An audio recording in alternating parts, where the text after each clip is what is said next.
Morning, જય શ્રી કૃષ્ણ. સવારના 7 વાગી ગયા છે અને અહીંયા ઉઠી બ્રશ કરી નાહી ધોઈ અને આપણે પહેલાં સવારમાં આને એન્જોય કરીશું. કારણ કે આજે ને સવારમાં આપણે હેલ્ધી ડ્રાયફ્રૂટ ખાવાથી આખો દિવસ આપણી એનર્જી ભરી રહે છે. એક ગ્લાસ પહેલાં પાણી પી લેવાનું, પછી આપણે આ ખાઈ લેવાનું.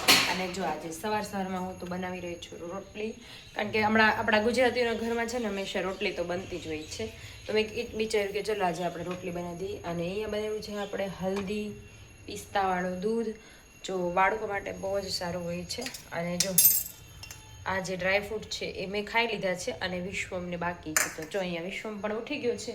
જય શ્રી કૃષ્ણ વિશ્વમ, ગુડ મોર્નિંગ. જય શ્રી કૃષ્ણ કરો. જય શ્રી કૃષ્ણ. જો અહીંયા ગરમા ગરમ રોટલી બનીને રેડી થઈ ગઈ છે અને એની સાથે આપણે લઈશું હલ્દી પિસ્તાવાળું દૂધ. કેમ પકડવાની? એમ નહીં પકડવાની. જો મમ્મા આમ પકડવાની. કેમ પકડવાની?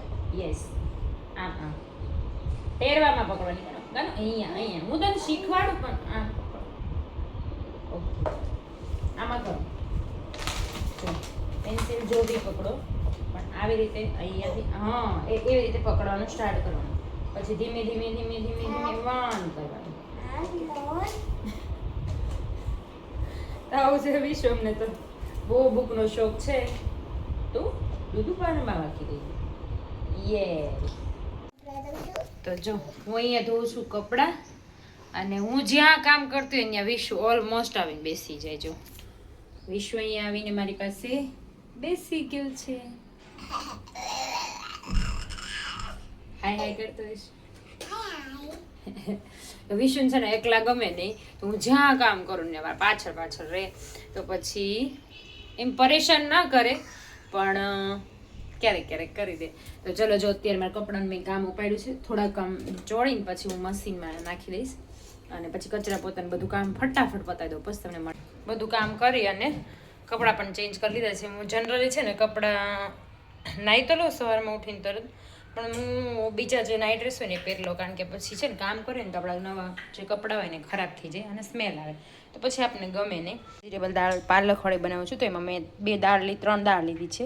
તુવેરની મસૂરની દાળ મારી પાસે નહોતી, નહીંતર હું મસૂરની પણ જનરલી એડ કરું.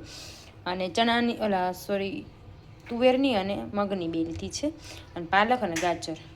અને તમારી પાસે જે બી વેજીટેબલ હોય ને તમારે નાખવા હોય તો એડ કરી શકો. આ દાળ બહુ જ સરસ બને અને બાળકો માટે તો હેલ્ધી જ છે એટલે જ હું બનાવું. હું ને વિશુ 2 છે એટલે અમે 2 ખાઈ લઈશું દાળ અને રાઈસ.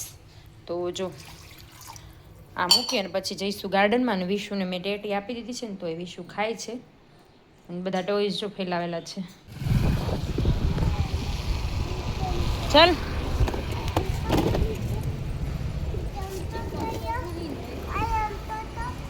હા બેટા, હા ત્યાં રમતો. ચાલ તો જો આ સોસાયટીમાંથી અમારો ફ્લોર 12માં છે, અહીંયાથી અમે નીચે આવ્યા છીએ. હાલવીશું નીચે રમવા આવીશું ને. તો હા મારી સોસાયટી છે. હા મેં પણ મોટું ગાર્ડન છે, પણ અહીંયા કીધું આજે થોડુંક લેટ થઈ ગયું છે, અહીંયા જ રમાડી દઈ વિશુને. અહીંયા ચિલ્ડ્રન પ્લે એરિયા છે, આજે સન્ડે છે તો.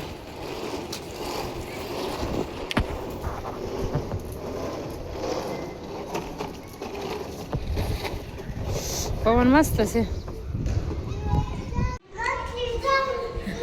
અહીંયા અમારું જે ગાર્ડન છે ને અહીંયા એક ટોડલર કેર છે. તેમાં જો આવી બધી જે ટોડલર કેરમાં આવતું હોય ને એ બધું અહીંયા આપેલું છે. તો છોકરાઓ બધા અહીંયા એન્જોય કરે. આજે સન્ડે છે એટલે છોકરાઓ ઓછા હોય છે, બધા બહાર ગયા હોય છે. એટલે અમારે આખી સોસાયટી છે.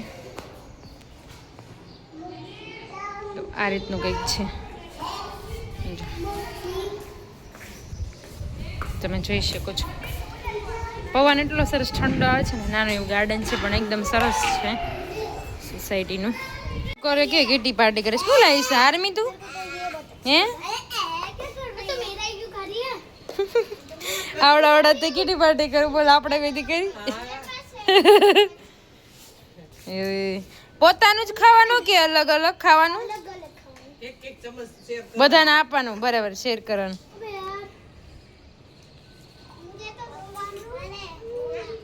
તો દાળ આપણી સરસ મજાની બનીને રેડી છે. આવી મેં એકદમ નેચરલ દાળ મજા આવે ખાવાની રાઈસ સાથે. અને જો વિશુભાઈ પાણી ઢોળ્યું છે ને તો એ કે હું પોતું મારી દઉં મમ્મા. તો જો એ પોતું કેવી રીતે મારીશ તમે એકવાર જોઈ લો. વિશુમ શું કરે છે? તો જો ફાઇનલી હેલ્ધી લંચ અમારું બનીને રેડી થઈ ગયું છે. દાળ પાલકવાળી અને રાઈસ અને છાશ. વિશુ શું ખાય છે તું? દાળ રાઈસ.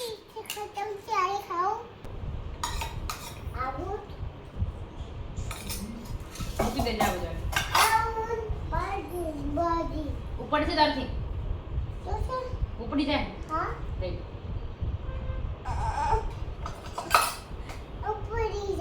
ઉપડી જાય. મૂકે વિશમ ને હું કામ કરું બહુ ગમે એટલે વિશમ ઉપડશે.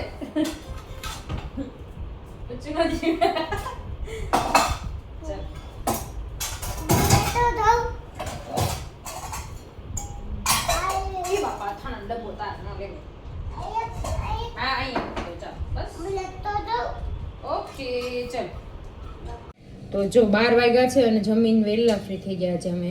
અને મેં કીધું ચલો આજે તો છે ને મલાઈ આજ કરી જ નાખું. મલાઈ 8 દિવસની હું રાખું અને એ છે ને પછી હું એનું માખણ બનાવી અને કોઈ પણ વસ્તુમાં યુઝ લઈ લઈએ. એટલે કીધું ચલો અત્યારે બનાવી નાખું ને તો વાસણ સાથે સાથે નીકળી જાય. વાસણ બાકી છે અને હું છે ને હંમેશા પોળા વાસણમાં લઉં એટલે આપણને બ્લેન્ડર કરતાં ફાવે અને માખણ પણ એ બહુ સરસ રીતે નીકળી છે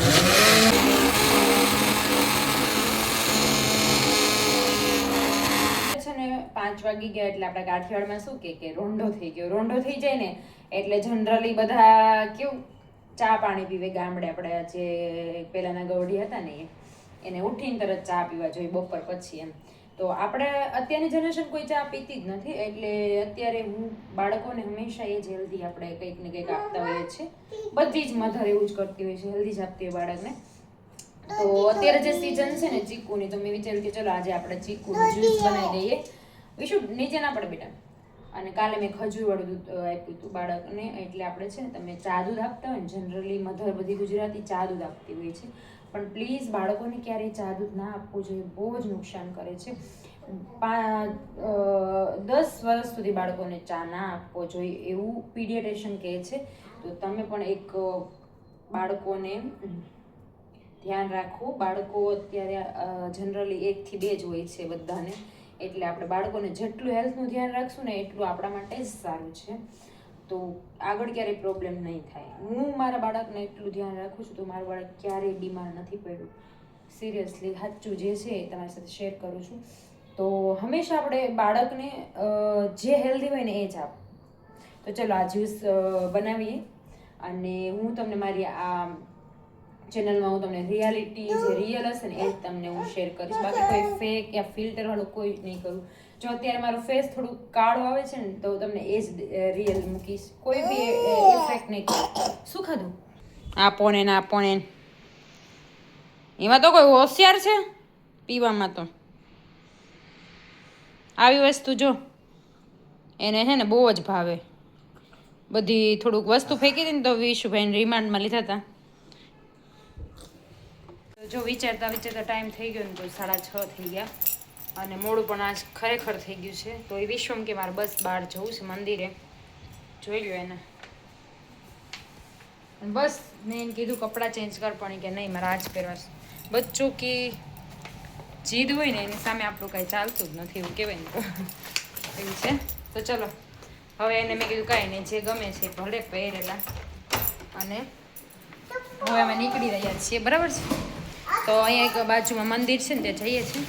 જોઈએ ત્યાં જઈને તમને બતાવીએ. તો જો ખેલીને પોતાના ખોડામાં રાખીને બેસી ગયા. વિશ્વ આપણે ક્યાં જઈએ છીએ?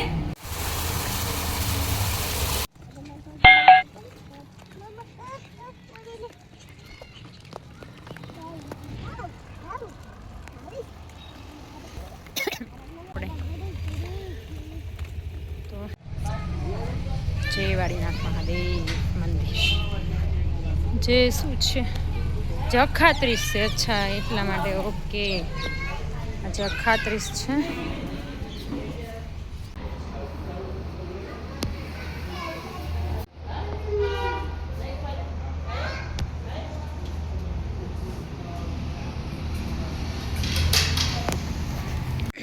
તો બસ જો મંદિરે દર્શન કરીને બહુ મજા આવી ગઈ. કાવીશું શું મજા આવી ગઈ ને? તો અમે પાછા જઈ રહ્યા છીએ હવે.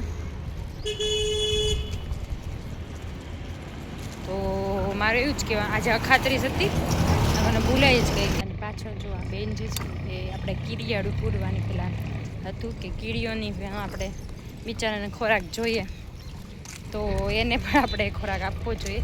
એટલે અમારે તો જો કે ટાઈમ નથી મળતો, પણ સરસ રીતે કીડિયાળું પૂરે છે. કીડીઓ ખાવા માટે આપણે છીએ ગાર્ડનમાં. રવિવાર છે એટલે ટ્રાફિક તો બહુ હશે. આવે શું આ ગાર્ડન છે ને બહુ મોટું છે. ગુડા ગાર્ડનમાં એક્ઝેક્ટ સોસાયટીની સામે જ છે. એટલે રોજ જે અહીંયા જવાનું છે વિશ્વમને ને એની ફ્રેન્ડ એક જાસવી છે ને, તો અહીંયા પણ જો પ્લે એરિયા છે અને આગળ પણ છે. જો અહીંયા પણ છે, બહુ મોટું છે. એટલે છોકરાઓને બધા મજા આવતી હોય છે. બધી જ એક્ટિવિટીઝ અહીંયા મળી રહે છે.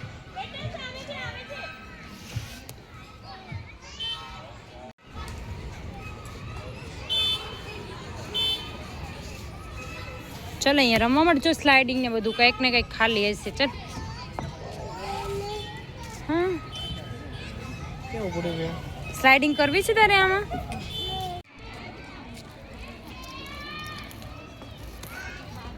ચલ આ ચકડીમાં બેસું જ તારે? હે જો ઘરે આવતા આવતા 7:30 જેવું થઈ ગયું. અને જો ઘરે આવીને હું વિશુ બે દિયાબત્તી કરીએ છીએ. અને વિશુ જો બધું જ ઓલમોસ્ટ તારું પતાવવાનું જ કામ હોય એનું. તો બસ ચલો દિયાબત્તી કરી. અને આજ કંઈ છે ને ખાસ ઈચ્છા નથી ઘરનું બનાવવાની, મતલબ કંઈ બનાવવાની ઈચ્છા નથી. પણ એટલે મેં વિચાર્યું કે ચાલ કંઈક બહાર જઈએ અને બહારથી જ કંઈક ખાતા આવશું. તો જોઈએ શું ખાઈએ, કંઈ નક્કી નથી.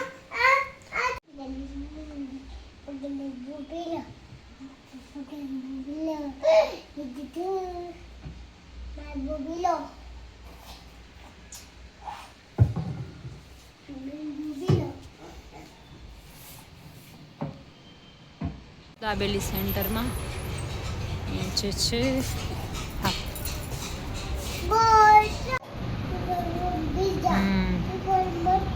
આપણે આવી ગઈ છે ચીઝ મસાલા પફ અને વિશુની બ્રેડ. વિશુને ખાવાની બહુ ઉતાવળ છે. બરે તો ફાઇનલી 8:30 થઈ ગયા અને અમે નાસ્તો કરીને આવી ગયા. બહુ ઠીક, બહુ ખાસ નહોતું. આમ જો કે બહારનું તો મને ઓછું જ ભાવે છે, પણ આજે એટલો કંટાળો આવતો હતો ને. વિશુ કાંઈ નહોતો કરવા દેતો, ઘરમાં પરેશાન કરી મૂકી દે મને. તો મેં કીધું ચલો આજે કંઈ બનાવવું જ નથી, બહાર જ ખાઈ લેવું જે પણ થાય. એટલે અમે આજે ખાઈ લીધું. વિશુને સ્લાઇસ બ્રેડ આપી હતી, પણ હવે લાગતું નથી કે એનું પેટ ભરાણું હોય. એટલે હવે એનું કંઈક ઘરે જઈને દૂધ કે એવું કંઈક બનાવી દઈશ. તો બસ જો આ ગોલ્ડ બાજુવાળે મંગાવી હતી તો એને લેવાની છે. વિશુએ થેલી આખી ફેંકી દીધી છે. જો એટલે પણ જબલું આમ નાખીએ એટલું બાપા મને વિશુએ એક્ટિવ કરે છે ને. તો બસ આજનો દિવસ તમારો આવો જ રહ્યો. તમારો કેવો દિવસ રહ્યો કોમેન્ટ જરૂર કરજો. અને વિડીયો સારો લાગે તો લાઇક શેર અને સબસ્ક્રાઈબ કરી દેજો. કારણ કે આપણે અહીંયા રિયલ લાઈફની સ્ટોરીઝ બધી એડ કરતા હોઈએ છીએ. કોઈ પણ ફિલ્ટર વગેરે કોઈ યુઝ નથી કરતા.